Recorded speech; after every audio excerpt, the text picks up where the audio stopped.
Hey everyone, welcome to another episode of High Energy Girl. And today's guest is David Krantz. He is a certified epigenetic coach and sought after expert in the field of individualized genetic-based nutrition and peak performance.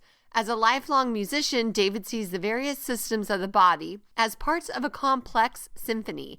And as a coach, he excels at helping clients fine-tune those parts to create resonant, harmonious health and harness their creative and personal power. The super cool thing about this interview, guys, is he actually runs through all my 23andMe data and talks to me about the best lifestyle and different approaches so I can maximize my health.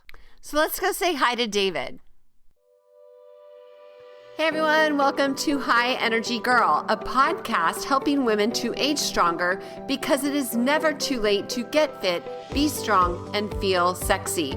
I'm your host, Tracy Gluhige, health coach and personal trainer and founder of highenergygirl.com. Each week, we will either have a guest interview, which will provide you encouragement or an actionable tip to help you age stronger, or I will do a solo episode. Please also join our awesome Facebook group called High Energy Girls, and I'm looking forward to see you on the inside of that group and hope you enjoy today's show. Create Whole Body Wellness, a powerful new advancement in energy medicine. Increase your energy, empower your life. I am super excited to announce that I am now a bioenergetics practitioner. And many people are like, well, what is bioenergetics? So imagine that our body is controlled by our energy field, and these fields get distortions and blockages, which create physical and emotional symptoms. So how do we get energy blockages? From stress, toxins, EMFs, emotional traumas, physical scars, and physical traumas. All you need to do is decode the human body field to get to the root cause and restore your energy for life. For more information, head on over to the blog at highenergygirl.com/bioenergetics with an X. That's BIOENERGETIX, and heal your energy for life. Hey, David, thanks so much for coming on the show today. Thanks, Tracy. It's a pleasure, and really glad we could connect. Yeah, me too. I'm excited to chat with you. So for the listeners that don't know you yet, why don't you tell them a little bit about yourself? Sure. So I am an epigenetic health coach, meaning that I help people understand how their genes influences their response to different foods, different lifestyle practices, different substances like herbs and drugs and things like that, and use that information to help guide, healthy lifestyle and wellness. Oh, that's awesome. And we know that epigenetics is such a strong emerging science. So for them that don't know what it is, can you explain that a little bit more? Yeah, absolutely. So genetics is the study of how genes change their expression in response to different stimuli from the environment. And I mean environment very loosely. That can be anything from the food that you're putting in your body, changing the internal environment, the light that you're getting on your skin from the sun, can be emotional states, can be relationships and how that might change your feeling of acceptance or stress. And all these different psychological factors go into changing genetic expression too. And it can also be things like exercise. But one of the really exciting things about epigenetics is that it also is a influence that's transgenerational. So things that your parents did can be influencing your health, and in the same way of thinking, things that you're doing now can impact not just your children's health, but their children and grandchildren all the way down the line. Rodent studies in mice have shown that up to 30 generations can be impacted by lifestyle and nutrition.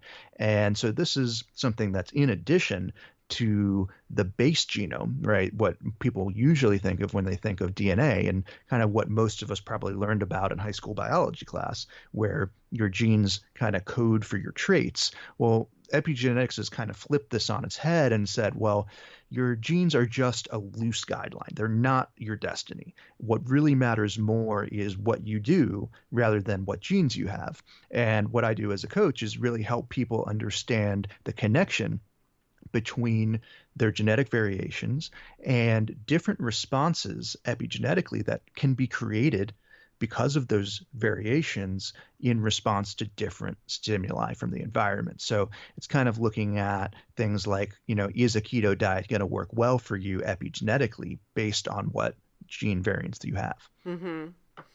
Yeah, that's interesting. And I've heard, did you ever read The Biology of Belief by Bruce Lipton? Yeah, Bruce Lipton's work was really foundational in the field. Yeah. And I think there was a story in there where they took two twins that have the exact same genes, right? So you'd think that their health trajectory might be the same or similar, and that they completely were different after they got, to a certain age or whatever, because they lived different lifestyles. Exactly. And twin studies prove this over and over again in so many different areas. So, base genome is helpful to know, but it's really more about, lifestyle and what you're doing. And how did you get into this? Like, how did you learn about all this? So I was very fortunate to have connected with a mentor at the right time. I was kind of in the right place and the right time. And my background is actually in music and music production. I also make electronic music. And in my early 20s, I went through some really challenging health problems, had some nervous system dysfunction. I was passing out randomly without any explanation. And when I went to traditional Western doctors, they basically looked at me and were like, you're a healthy young guy. Like you're fine. And I was like, no, I'm absolutely not fine. So I got really into biohacking and kind of the world of personalized wellness. And as I was really getting into that, this kind of miraculous synchronicity happened where I was listening to all of these podcasts, trying to absorb as much information as I could. And one day on my lunch break at work, I was taking a walk and realized that the logo on the building next door was actually the same as the logo of one of my favorite podcasts that I'd been listening to, with a doctor who was a specialist in genetics and epigenetics. And of course, I made an appointment because I just wanted to get some blood work done and work with them. And it turned out they were actually looking to hire someone who had skills in audio engineering. They wanted to do some meditation and brainwave entrainment programs. And I started working with them to develop that stuff. And right around the same time, the Dr. Dan Stickler is his name. He started developing a training program teaching his method of analyzing genes that he'd been doing in his clinical practice, kind of as a pioneer for the past 7 or 8 years. And this was about three or 4 years ago. So, I kind of had the benefit of learning from someone who'd been doing this long before a lot of other people and just experimenting with it. And, he really kind of took me under his wing and, was just a great mentor. And, now he's gone on to train hundreds of other coaches. I just happened to be kind of the first one that was around when he was trying to start this training program. Fantastic. So if a person was curious about this and wanted to actually learn more about their genes and what they can do to avoid, kind of like the hand that they are dealt per se, what would they do? Yeah, so there's some different options. What I would recommend is they do the Apeiron genomics test, which is the test that I use. I particularly like it because it's very privacy secure, very focused on making sure that you own your data. We're not going to sell your data. There's no kind of shady business like that can happen with the 23andMe, where their business model is built on selling data to pharmaceutical companies. And, I'm not against those models either. If you have 23andMe, I can use that data and like we'll get into some of the stuff I found in your genes too. But I think if you're coming at it from the first time and you're really wanting like the health analysis as opposed to the ancestry, going with a test like the Apeiron test is really helpful just to know your data secure. And then there's there's things online that you can upload your data into, but I generally caution against that because it's pretty complex to understand it. And from my perspective, if I didn't know all that I know, and I've been doing this with clients for years now, if I didn't know what I knew and tried to go upload my genes into one of those reports, it would be super overwhelming. Mm-hmm. And I routinely talk to clients that have done that, and then they say, okay, I this is too much to sort out, and I don't really know what this means. So I'll end up helping those people who've already done that kind of really figure out what's actionable, what's useful. And I kind of want to mention this for your listeners, is that there's a lot of misconception about how to use genetics well. And a lot of the stuff out there is focused on disease risk. And that can be helpful to know, but a lot of the things that are focused on disease risk don't really tell you what to do to change that and to manage it. And they're not really focused on wellness. So the way I approach genetics is looking at it through an optimal wellness lens rather than a disease model. You're going to, you're more likely or less likely to get this disease kind of lens. And it's a subtle distinction, but it really allows you to leverage this in a way that creates more opportunity for empowerment, creates more opportunity to use the genes in a way to really move towards where you want to be, rather than kind of looking at it as something scary to know about yourself. Yeah, I like that. It's more like law of attraction based on, how great can you optimize where you're at instead of just being fear based on avoiding all the stuff. Like my mom has Alzheimer's and Hashimoto's disease and all kinds of stuff. And my dad had cancer like 5 or so different times and heart disease and all that. So my genes are really stacked against me. So when I started studying nutrition in 2007 and was like thinking, okay, I need to avoid what they're going through and age healthier and stronger than they did, Mm-hmm. Yeah. And did that ever change for you at a certain point from the like prevention mindset into like the just how good can I feel kind of mindset? Yeah, in 2007, I started studying nutrition because all I cared about before then was my weight. Like I just wanted to be Mm-hmm. thin and, all that. That's all I cared about. And then I started understanding about micronutrients and lifestyle changes and stress and, all that. Um, and then I got my life coach in 2011 and health coach in 2011, life coach in, I can't remember what year, a few years later. Because I realized that it's just so much about our life, not just the food on the plate. So, Absolutely.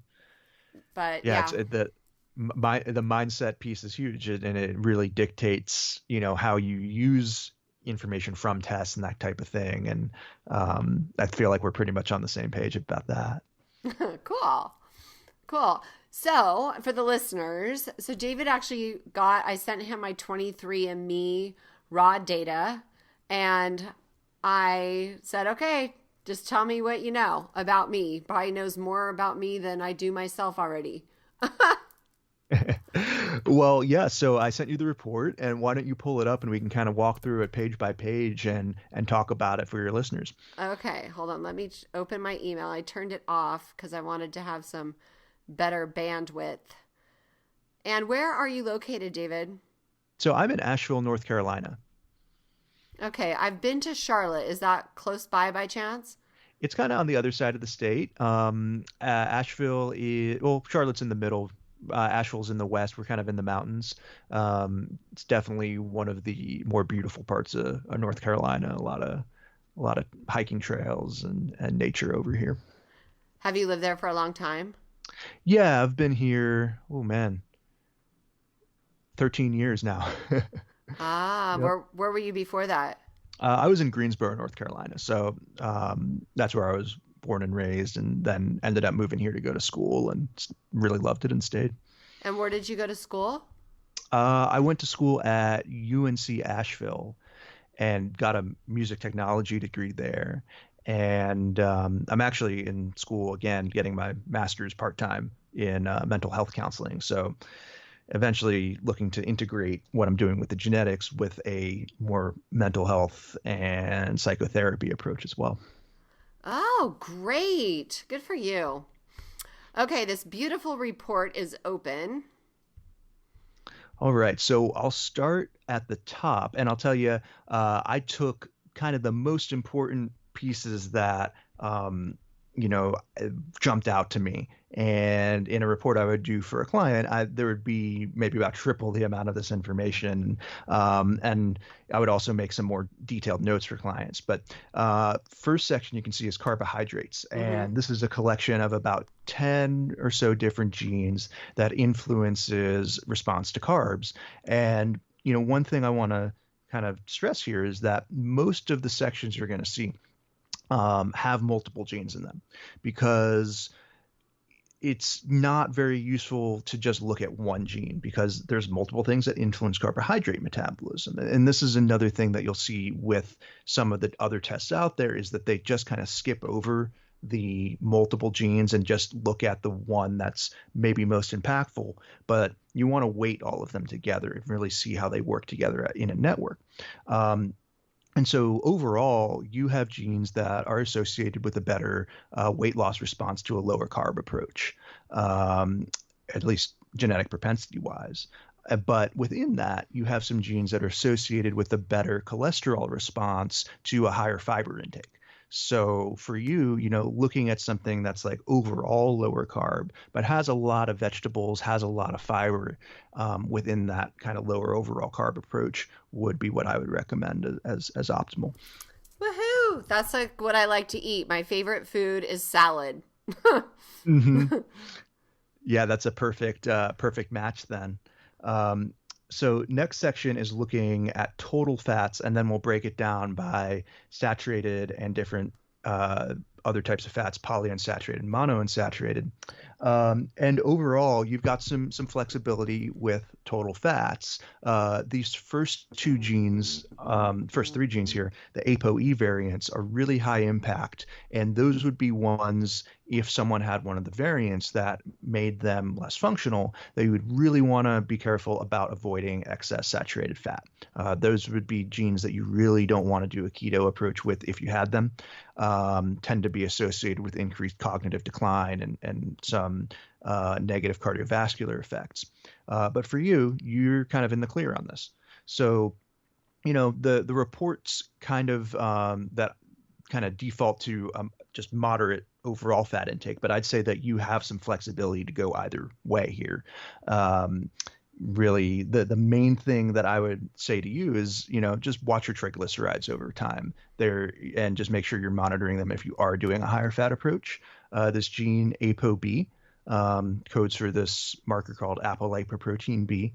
That's a fat transporter, and sometimes people can get elevated triglycerides with this gene variant. So, you know, as long as you're tracking that over time, I would say, you know, experiment with a higher fat approach if that makes sense for you. So what's interesting about that is, wait, hold on. Wait, I'm trying to. What's interesting about that is I don't do the excess fat. Like, I just do what's needed. You know what I'm saying? So, like, I don't eat fat bombs or munch out on bacon or all that. So I call my keto lifestyle like a healthy keto lifestyle. So is ApoE, is that the one for Alzheimer's? Is that the Alzheimer's gene? Yes, that's what a lot of people refer to it as. Because my mom has Alzheimer's. So yeah, you have the variant that would typically give you a pretty normalized risk of that. Okay, cool. And my triglycerides are lower than my HDL. Oh, good. Yeah, so then that is not expressing in a negative way. Okay, awesome. So polyunsaturated fats, pretty kind of typical response here. You know, generally want to keep omega-6s pretty low, kind of a generic recommendation, but still holds true for you. Some people do better with a really reduced omega-6 intake. I happen to be one of those peoples. I have a gene in this, or a variant in this gene called BDNF. You have the more functional variant, but for me, I really watch my omega-6s there, but you got a little bit of flexibility there too. And then in the monounsaturated fat section, probably looks to be the type of fat that you'd probably get the most benefit from in terms of cardiovascular markers and weight and some insulin sensitivity there. So, you know, could experiment with that being a little bit higher, like olive oil, avocado, that type of thing. So will you let the listeners know, what would be examples of polyunsaturated fats? Sure. So polyunsaturated fats come in two main forms, omega-6s and omega-3s. And omega-6s are going to be found in nuts and seeds and most plant forms of omega or of polyunsaturated fats. And the ones that are found in whole foods tend to be pretty good for you, nuts and seeds. But when you start to extract those fats and start looking at things like vegetable oil and canola oil and certain types of seed oils, soybean oil, those are generally way too concentrated, and Americans tend to eat way too much omega-6 fats.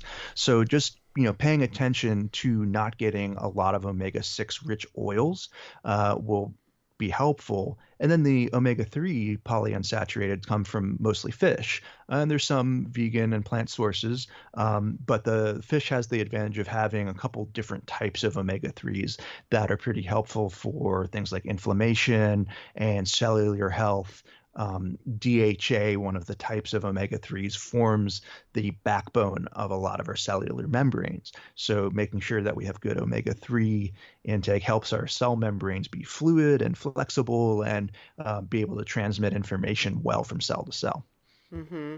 And I'll tell you, I've been to restaurants where they say, oh, yeah, we have olive oil. And I know if they're lying because my knuckles get swollen when I have like crappy oils like canola and soybean and all that. Yeah, absolutely. Restaurants are like the biggest culprit of it because they want to cut corners and it's easy to do. And the hidden source of omega-6s are restaurants, and then dressings and sauces tend to be really high in them too if you're really not paying careful attention to what the base of those sauces are. Most dressings in the store are made out of soybean oil. Yeah. And so I have a question for you. I'm looking at this report and it says beef. Is beef a source of monounsaturated fat? It has some in it. Yeah. Like I would say it's more saturated fat. I really point towards the olive oil and macadamias and avocados, almonds to a degree. But those would be the big sources. Beef has some, but it's going to be mostly saturated fat. Okay. Yeah. The Mediterranean diet. The olive oil, avocado oil, all that. Super good. Mm-hmm. Okay, awesome. And what does it say about protein? Yeah, so protein for you really looks more like a moderate approach. You've got a balance of some genes that are associated with better weight loss response to lower protein and some that are associated with better weight loss response to higher protein. And so this is why it's so important to look at multiple genes together, because if you were only looking at one of them, you'd miss the bigger picture. So, for you, probably a really pretty balanced approach is going to make the most sense. Okay. Well, cool. Yeah, and then in terms of, what types of protein you're getting, I really like to look at it in terms of what types of fats are going to be contained in those protein sources. So, fish would be a great way to get your omega-3s. And yeah, you've probably got more flexibility with different protein sources than, say, someone who really needed to watch their saturated fat intake. Oh, okay. Okay. So my favorite protein sources that I love are salmon, sardines, grass-fed beef, and then I eat a little bit of pastured chicken, and then I have chicken, so I do their eggs. That seems like a really optimal approach based on what I'm seeing here. Okay, cool. Yeah, and it's funny, very often when I do reads with people that are already tuned into their body, someone like yourself who's been down the path for a while, a lot of it will confirm what you kind of already know and really act as a way to confirm some of your intuition further. Oh, okay. Well, that's interesting that you said the intuition, because that is something I live by. Yeah, and I try to really stress that with my clients too. Of like, this is a guide, but what really matters most is the way, intuitive eating and using this as a way to inform that more than anything. Cool. So So next page is looking at plant sterols. And this is kind of interesting, and this is one that you may want to do some further testing on at some point. Um, this is looking at how at a fat transporter in the body that transports cholesterol, the ABCG8 gene and transporter. And certain people have a propensity to bind more plant sterols, and these are called cytosterols. Kind of like sterol is the end of the word cholesterol, cytosterol. Mm. And it can actually interfere with some cholesterol synthesis in the body and cholesterol transport. And there's a specific test that just looks at cytosterols, phytosterols, camposterols, these different plant fats. And some people with these genes have a higher risk of having those build up in the body, which makes it more difficult to transport cholesterols efficiently. So this is one that I would probably talk to your doctor about, and look for a test that can assess cytosterols a little bit more in depth in your blood work. Okay, so that kind of went over my head.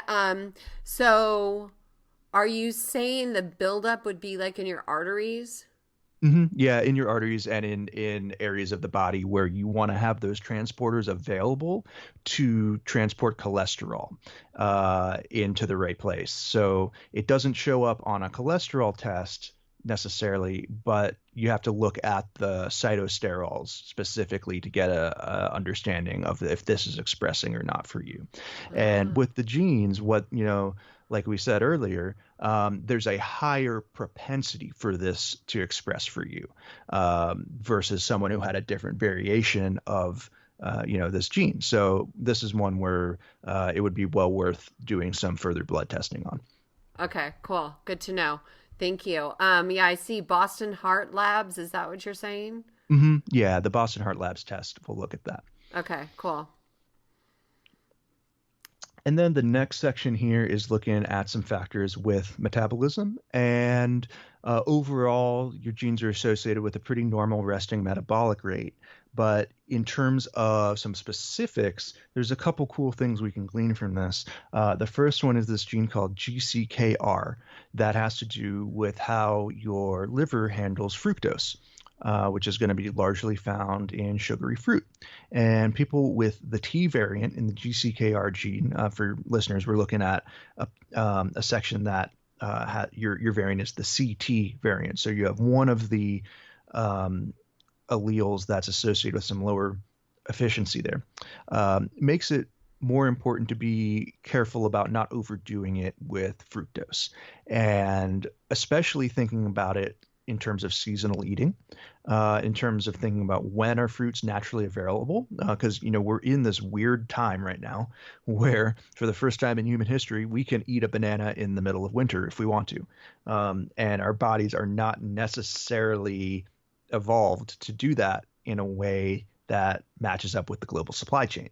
So I use this marker as a way to pay extra attention to seasonal eating and how that influences your metabolism, influences insulin sensitivity, and really make sure that you want to be just careful not overdoing it with the fructose.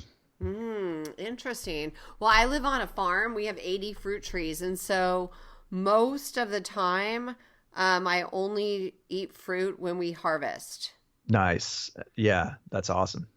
So I do eat berries occasionally, but not often because, I just don't. So that's interesting to know. This is a cool report, David.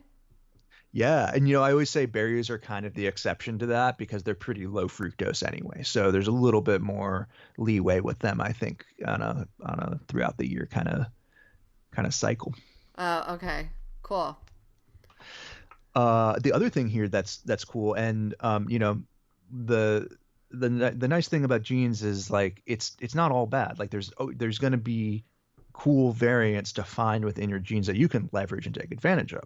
So this gene, PPARG-C1A, this has to do with how your body responds to high energy demand activity. something like exercise, or in the case of body heat, something like cold exposure, cold swimming, cold thermogenesis. This is a gene that controls mitochondria response and helps your body create new mitochondria in response to needing to create more energy or needing to create more body heat.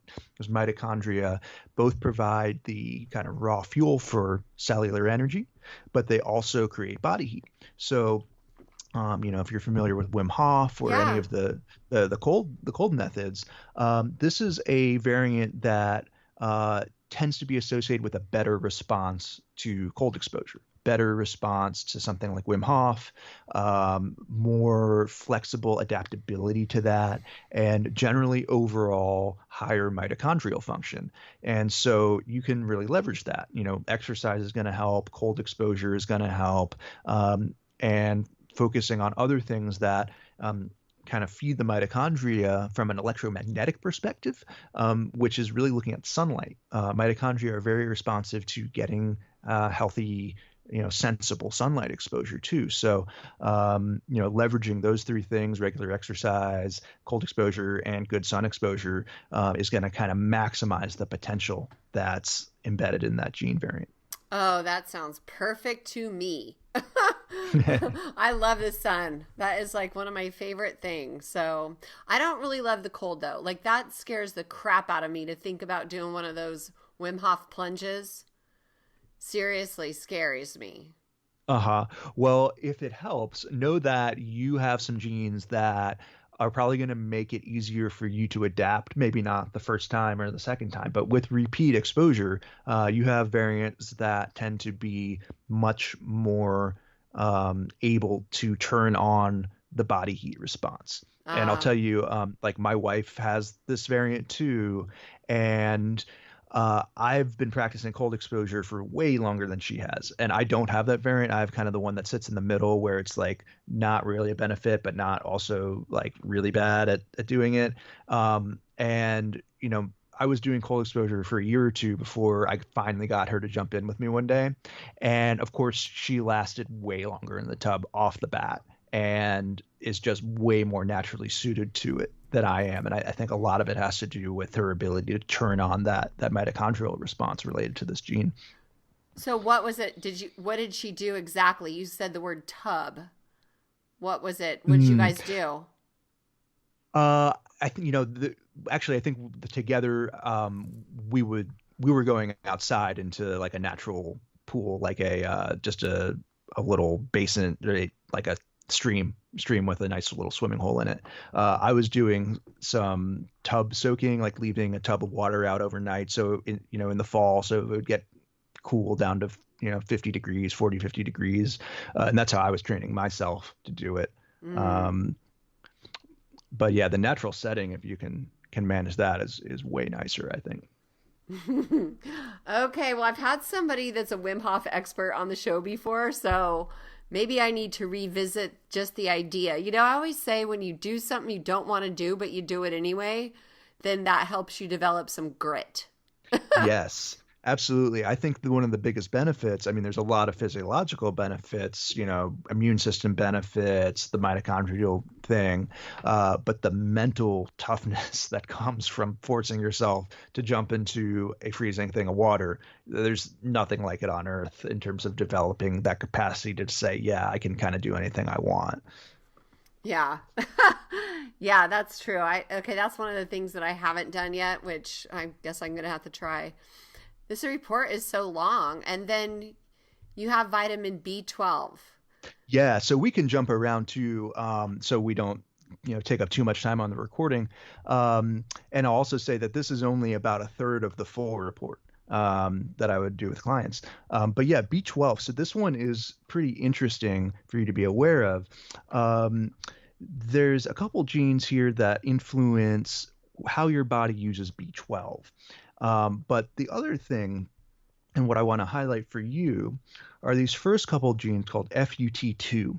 And this has less to do with how your body utilizes B12, but more how your body feeds certain species of gut bacteria that synthesize B12 in the gut. And this gene FUT2 codes for something that the immune system uses to identify blood group antigens. So this is a little tiny carbohydrate chain that gets put onto your cells in your body to tell your immune system, hey, you've got a type A blood, or you've got a type B or type O blood. And there are certain people called FUT2 non-secretors, and we're going to get kind of technical because it's the only way to explain it. But there's certain people called FUT2 non-secretors that don't put these tags on bodily fluid. They don't put these tags on their saliva. They don't put them on gastric juice and other types of fluid. And this is about maybe 20% of the population. And your genes show that you are a FUT2 non-secretor. And this has positives and it has some negatives to it. The positives are that you tend to have higher levels of B12 because of the way that it influences the gut microbiome. The downside is that you probably will have a less diverse gut microbiome because certain species actually use those markers as food. They will actually eat it, and it feeds certain species. So people with the FUT2 can be more prone to more gut issues. One of the other cool things is that it also tends to make people prone to, or makes people not susceptible to norovirus, like the stomach flu, because that type of virus actually uses those markers to identify where to attack.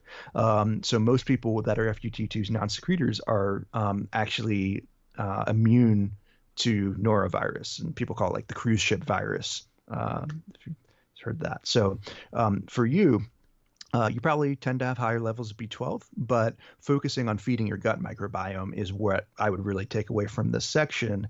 And there's actually certain prebiotic supplements that can add in that specific type of carbohydrate, that oligosaccharide that some people's body makes, but yours probably doesn't. So if you had gut issues or wanted to focus on that, I made a note of one of the types of products that has that type of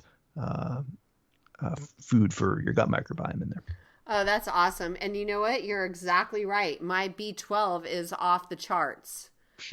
That's the only thing that comes back bad on my labs, is that my B12 is too high. So that's hilarious. Yep, that translates perfectly.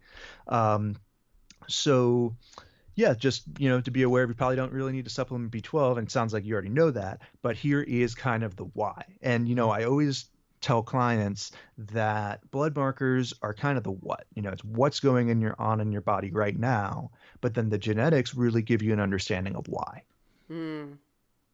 Yeah, this is cool. I am really, really impressed. You're a smart guy. Thank you. I'm glad you dig it, and I really hope you get some good use out of it after the call and ongoing. So next page is looking at selenium, and this is a nutrient I would say probably want to focus on. Make sure that you're getting either Brazil nuts or supplementing some selenium here and there. These genes are associated with lower ability to transport selenium in the body, so just want to make sure you're kind of bolstering that. Yep, I have at least 3 Brazil nuts a day. Nice. On the next page, same thing with magnesium. Genes are associated with some lower absorption of magnesium. Okay. Choline, I left choline in here, likely to have a good choline processing, like from eggs. So wouldn't necessarily supplement or focus on that too much. Same with vitamin C, looks pretty good. Vitamin E, you do want to pay attention to, not because you have a higher need, and you actually show pretty low needs for vitamin E, pretty normal, but you are someone who has a higher inflammation risk from over supplementing vitamin E. There are studies that have shown that people that supplement over about 140 milligrams, I wrote 100 on yours just to kind of be a little bit under that, but supplementing more than that tends to be associated with higher levels of inflammation. So just want to be aware not to overdo it with vitamin E. Interesting. Yeah, and food and natural vitamin E from foods doesn't really fall into that category. One of the the problems is with the synthetic form of vitamin E and how it interacts with some of the vitamin E transporters in the body. So natural food Mm, source is good. Just want to be aware of the over supplementation specifically. okay, cool. Next page is looking at vitamin K, and this is really specifically looking at K2. And for you, you're someone who will probably benefit from increased vitamin K2 intake, which is going to be found in leafy greens and fermented foods, especially. Fermented foods are very high, anything that's an aged food. Um, for bone health, especially for bone maintaining bone density as you get older. Yeah, I do 700 IUs or micrograms of 700 IUs of K2, 7,000 of D3 because they go together. Hmm. And what I heard actually was that what's good about K2 is it takes the calcium that's in your arteries and shuttles it into your bones, which is obviously where we want it. Exactly, exactly. So yeah, K2's action as a D and calcium transporter, you're probably going to get enhanced benefit from that. So it sounds like you're already on a great protocol with that. This is cool though. It's like it's just kind of, going hand in hand with a lot of the stuff I've learned, but I didn't know Hmm. about this about me personally. You know what I mean? Hmm. Yeah, so this really gives kind of the personalized insight into what's right for you, and it kind of narrows down some of the more generic recommendations that are useful, but kind of takes it to the next step. Mm-hmm. So next page here, looking at folate, which is vitamin B9, which is found mostly in green vegetables. Anything that's green is going to have folate in it. And out of all of the things in this report, I might point to this as probably one of the most important things for you to pay attention to. So the first two genes in this section, MTHFR, um, there are two different variants in there, and this has to do with a system in the body called the methylation system. And methylation is a really important, very basic process that kind of fuels many, many different chemical reactions in the body. There's millions of methylation reactions in the body per second, and folate and vitamin B12 are kind of the raw materials for this. And so because you have naturally higher levels of B12, you're probably good on that. But I would really pay attention to making sure you're getting enough folate to power this cycle. And mentioning some of the family history that you mentioned earlier, this is one that is likely to be pretty impactful for making sure that you really optimize the systems that you want to be optimizing related to some of those conditions. So this is one where eating a lot of green vegetables is helpful, but you might also want to consider supplementing with methylfolate as well. Okay. Um, and the other thing that I would suggest, and you can use this as a blood marker, is a marker called homocysteine. Mm-hmm. Um, do you know if you've checked your homocysteine at any point? Yeah, insurance doesn't pay for it like routinely, like you have to have special circumstances, but since my dad had massive, like he had a triple bypass when he was 53, and so I qualify for as high risk for heart health. So, Mhm. yeah, I've had my homocysteine checked and it's good. Okay, it's good.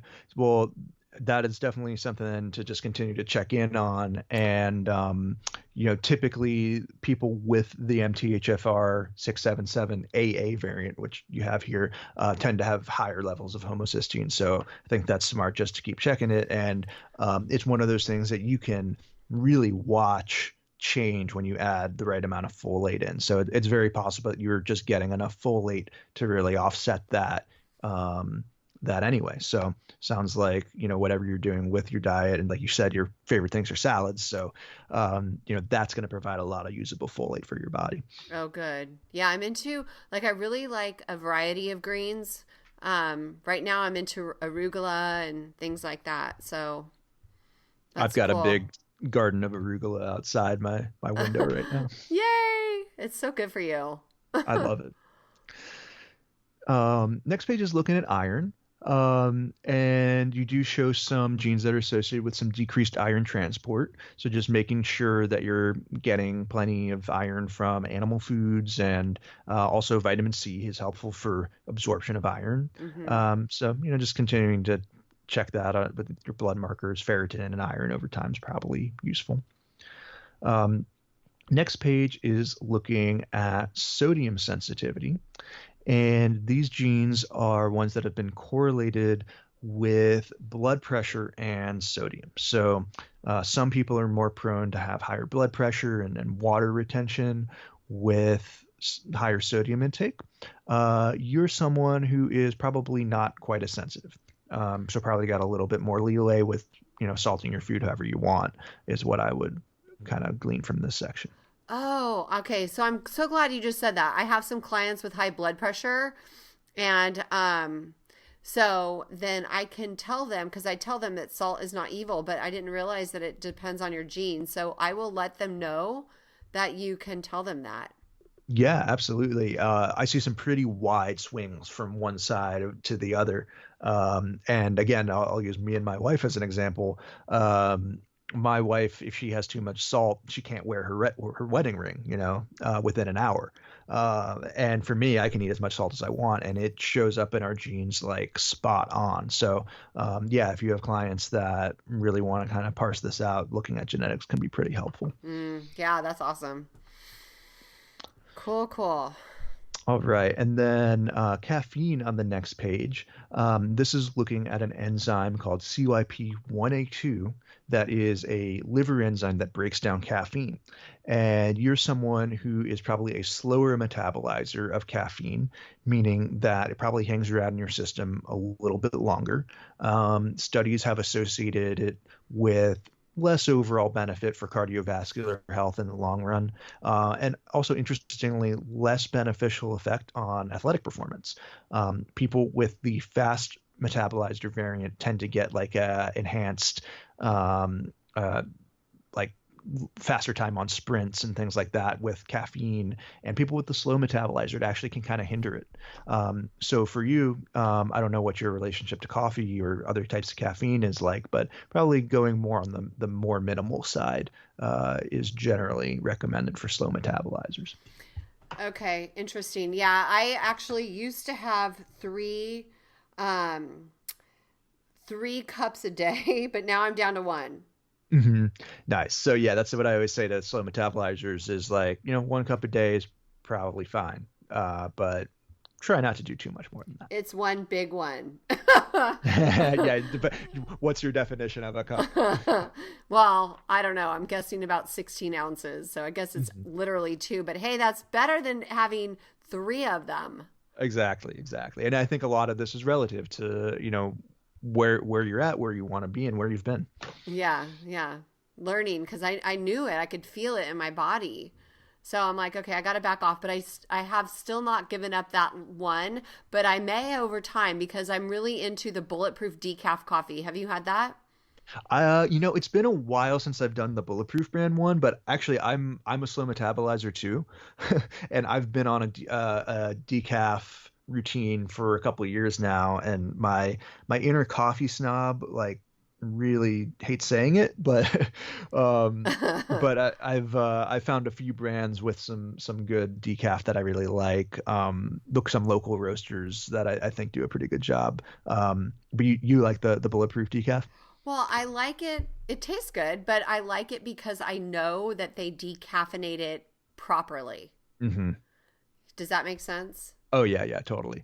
And So, actually, when we get into the detox section here, um, I think you will probably be glad that you're doing a lower mycotoxin tested kind of thing. cool.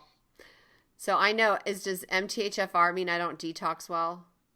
That is a potential of it. And let me kind of dispel some myths for your listeners here, is that the variant that you have, and this is why I always say it matters more what you do than what genes you have, because the variant that you have in a situation where you're not getting enough folate, your homocysteine is elevated, and you're not producing the methylation cycle properly, it's associated with many risks of higher disease risk. less detoxification ability. But on the flip side, people that have that quote unquote lower functioning variant, like you do, that get enough folate and are, fueling that methylation cycle, actually have a lower disease risk than the other variants that are supposedly the normal variants. So it's really more about just being more sensitive to the environment, more sensitive to the nutrients than it is a good or bad thing. So if you're feeding your body right, you actually have an advantage over someone who has the quote unquote normal gene. Oh, interesting. Okay, that's good to know. And I'm seeing on here estrogens, medication, anesthetics. What's that mean? Yeah, so we're going to get into the detox section here. And this first page is looking at phase one detoxification systems in the body. These are similar to what we just looked at with caffeine. For the listeners, all of these genes start with CYP, like CYP1A1, CYP1B1, CYP2A6, and that means that these are all different liver enzymes. And they're called phase one because anything that you eat or absorb into the body gets absorbed into the bloodstream and then goes through the liver to start the detoxification process. And it's important to know that there are multiple parts to this. So phase one, these liver enzymes begin the breakdown process. They start to make these toxins, and I use the word toxin very loosely because many of the things that we associate with positive effects from plants are just small amounts of toxins that cause our body to create chemicals that are overall beneficial. It's just, the dose makes the poison. But these phase one systems start the process, and then these other phase two systems come in and really fully clean up the job, finish the job, and be able to excrete things out of the body well. And what's important to know about this is that the intermediary products between this phase one and phase two system can be just as toxic as the original substance itself. So it's really important to have both the phase one and phase two systems in the body working well together. And within your phase one systems, there's two main things I'd point out here. The first one is this gene CYP1A1 that has to do with detoxification and breakdown of estrogens in the body. And there are a number of different pathways that estrogens can be broken down into. And some of their end products are very health promoting, cancer protective, protective of DNA damage, and then things that can go down the other pathways can actually cause DNA damage and be associated with certain types of disease risks. So for you have a variant that's associated with sending it down more of the toxic pathway. And so you want to be very aware of getting enough cruciferous vegetables, things like broccoli, cabbage, cauliflower, Brussels sprouts, because those actually epigenetically upregulate the right pathway for estrogens to go down. And you can also use a supplement called DIM, or diindolylmethane. That's like a super powered version of this. It's the extract from those vegetables.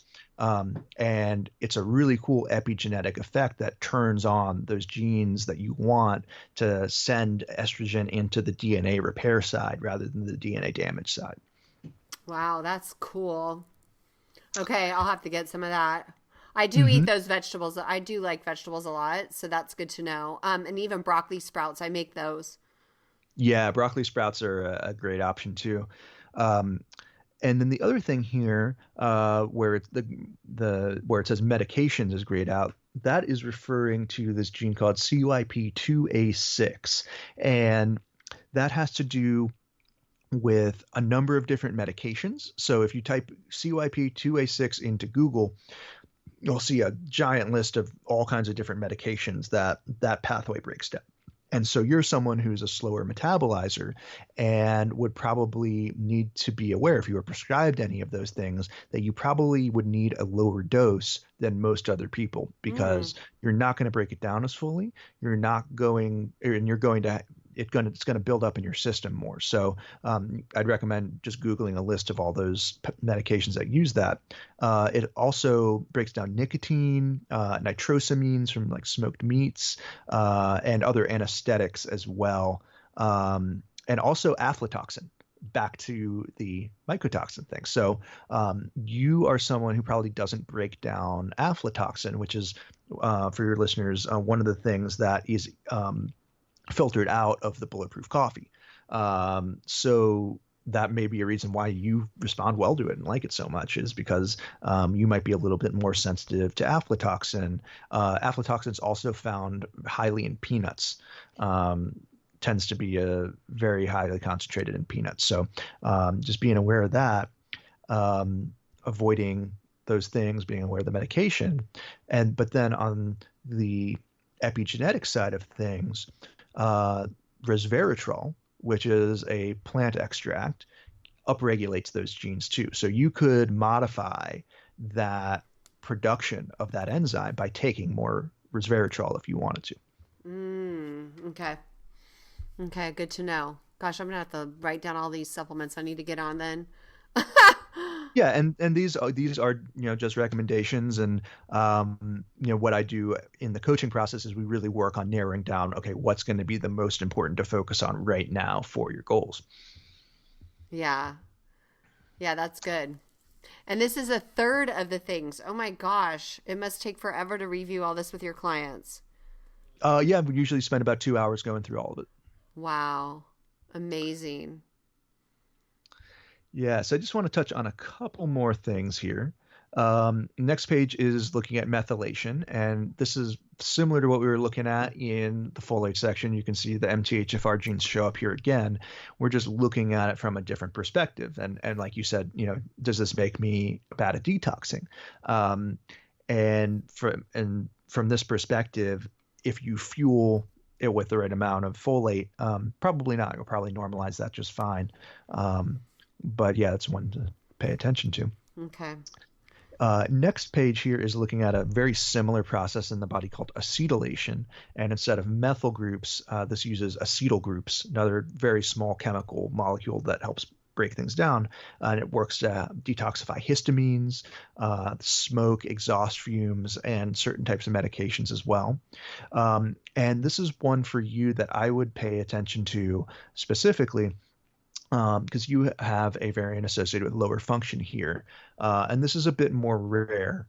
And the plant extract quercetin can be very helpful in upregulating this. So quercetin is found in very highly in like onions and garlic and a lot of the alliums, but you can also supplement with it as an extract as well. Okay, cool. I'm writing all these down, taking tons of notes, David. Okay, cool.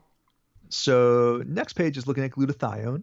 Glutathione is the master regulator of detox in the body. It's how some people refer to it as. It's a really important free radical deactivator. So it protects cells from stress and from inflammation. And from what I'm able to see here, it looks like you have a pretty functional active glutathione system. So support is always good, and broccoli sprouts actually have something in there that help your body create more glutathione, but it seems like you've got a pretty functional system there. Oh, good, because I've tried supplementing and it tastes so bad. Mm-hmm. Yeah, so that seems like, might not be the biggest return on your investment. And this is one of the things I find so valuable with these reports, is it really helps you narrow down, what do I really want to focus on? Mm-hmm. What is, rather than, I call it supplement aisle syndrome, where you're standing in front of the supplement aisle and you're like, everything is supposed to be good for me. Should I take all of it? I don't want to take all of this. It just kind of narrows that down and gives you the targeted approach to like what is going to be most helpful for your particular body and set of genes. Yeah, that's awesome.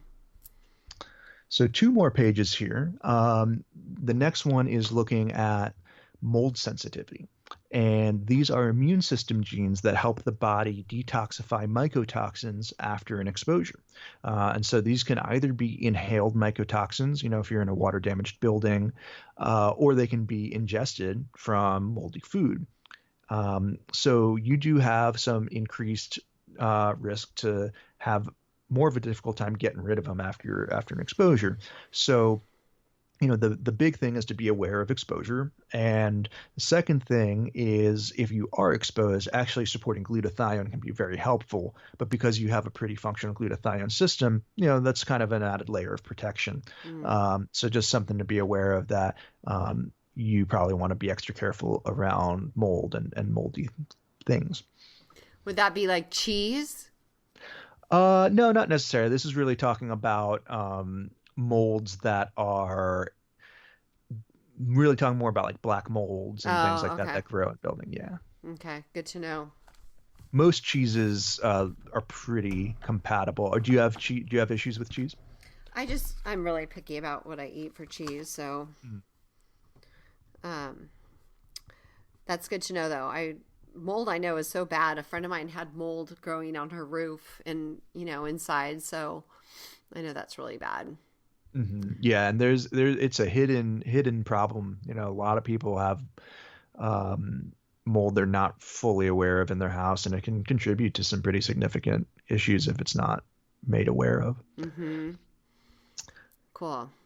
So last page here is looking at histamine sensitivity, and I'm curious, do you have seasonal allergies or any issues with like runny eyes, itchy nose, anything like that?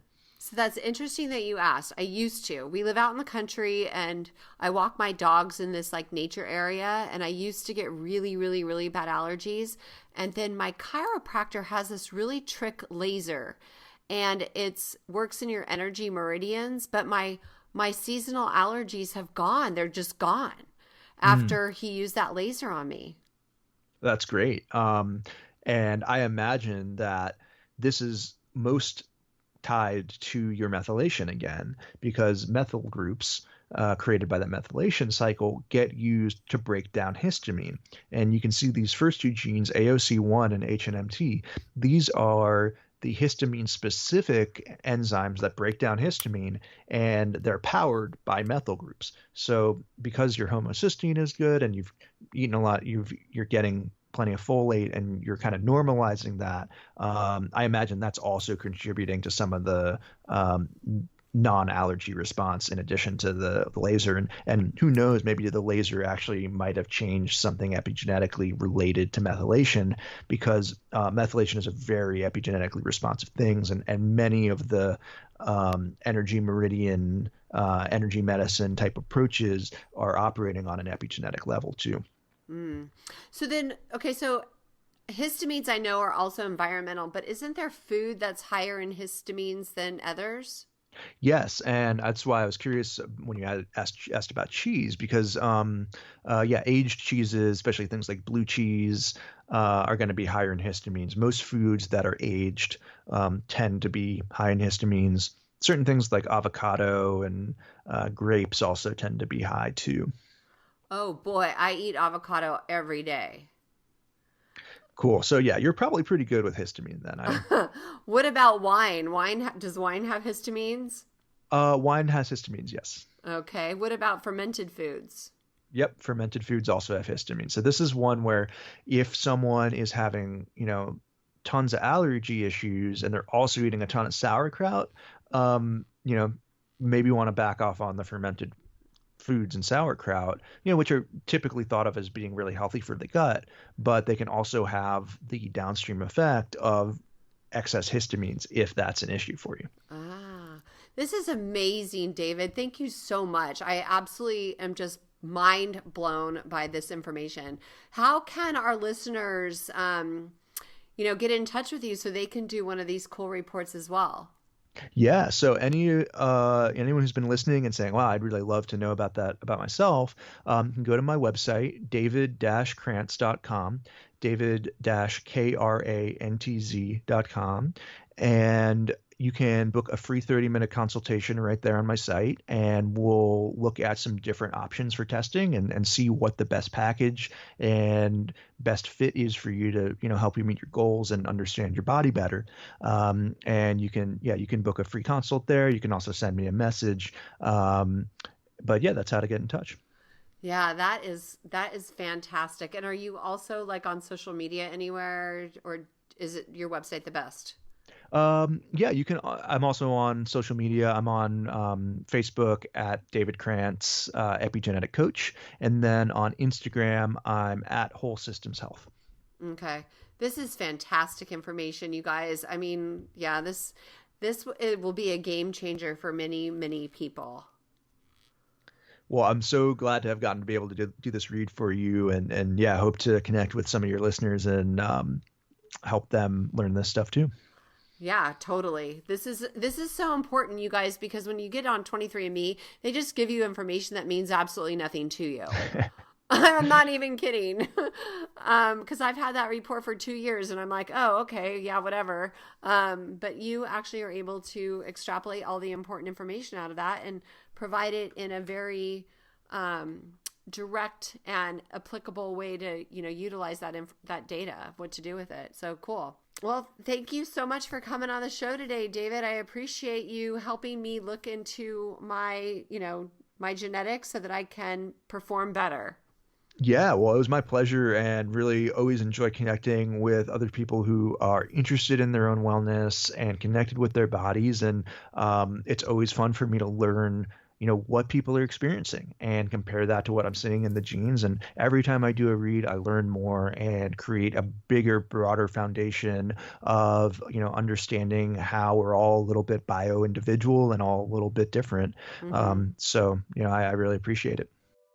Well, that was awesome. I cannot wait to dive a little bit deeper and learn more about my genes and things that I can do to maximize my health. And I highly suggest you do the same. So head on over to the show notes page where you can grab his links and go visit David's website, and you can go and optimize your health with epigenetics as well. For complete show notes, head on over to highenergygirl.com/show. Thank you so much for listening, and make it a great and healthy day. This podcast contains the opinion and thoughts of its host and guests. It is intended to provide helpful and informative material on the subjects covered. All statements made on the podcast have not been evaluated by the FDA and are not intended to diagnose, treat, cure, or prevent disease. If the listener requires professional assistance or advice, please contact your personal medical doctor. Both host and guest specifically disclaim any responsibility for any liability, loss, or risk, personal or otherwise, which is incurred as a consequence directly or indirectly of the use and application of any of the contents of these episodes. Like I said, this is my opinion and I could be wrong.